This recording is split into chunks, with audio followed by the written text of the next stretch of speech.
Hello നമസ്കാരം, എല്ലാവർക്കും ഇന്നത്തെ സ്വർണ്ണവില അറിയിക്കുന്ന ഗോൾഡ് റേറ്റ് ടുഡേ ചാനലിലേക്ക് സ്വാഗതം. ഇന്ന് 2024 ഏപ്രിൽ മാസം 3-ാം തീയതി ബുധനാഴ്ച. സംസ്ഥാനത്ത് വീണ്ടും റെക്കോർഡ് നിരക്കിലേക്ക് കുതിച്ചുയർന്നിരിക്കുകയാണ് സ്വർണ്ണവില. ഇന്ന് ഒരു പവൻ സ്വർണ്ണത്തിന് 600 രൂപയും 1 ഗ്രാമിന് 75 രൂപയുമാണ് സ്വർണ്ണവിലയിൽ വർധന രേഖപ്പെടുത്തിയത്. ഇന്നത്തെ സ്വർണ്ണവില നോക്കാം. അതിനു മുൻപായി ഈ ചാനൽ ഇതുവരെ സബ്സ്ക്രൈബ് ചെയ്തിട്ടില്ലാത്തവർ സബ്സ്ക്രൈബ് ചെയ്ത് തൊട്ടടുത്തുള്ള ബെൽ ബട്ടൺ അമർത്തി ഓൾ സെലക്ട് ചെയ്യുക. ഇന്നത്തെ 916 സ്വർണ്ണവില 1 ഗ്രാം 6410 രൂപ, 1 പവൻ 51,280 രൂപ.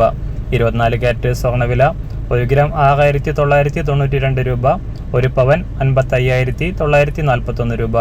18 ക്യാരറ്റ് സ്വർണ്ണവില 1 ഗ്രാം 5244 രൂപ, 1 പവൻ 41,956 രൂപ. സംസ്ഥാനത്തുനിന്ന് വെള്ളിവില 1 ഗ്രാം 82 രൂപ 10 പൈസ, 1 കിലോ 82,100 രൂപ. അന്താരാഷ്ട്ര മാർക്കറ്റിൽ 1 ഔൺസ് സ്വർണത്തിന് $2,286. എല്ലാ ദിവസവും അറിവിരുന്ന സ്വർണ്ണവില അറിയാനായി ഈ ചാനൽ ഇപ്പോൾ തന്നെ സബ്സ്ക്രൈബ് ചെയ്ത് തൊട്ടടുത്തുള്ള ബെൽ ബട്ടൺ അമർത്തി ഓൾ സെലക്ട് ചെയ്യുക. വീഡിയോ ഇഷ്ടമായാൽ ഒരു ലൈക്ക് ചെയ്യാനും നല്ല നിർദ്ദേശങ്ങൾ കമൻറ്റ് ചെയ്യാനും കൂടെ ശ്രദ്ധിക്കുക.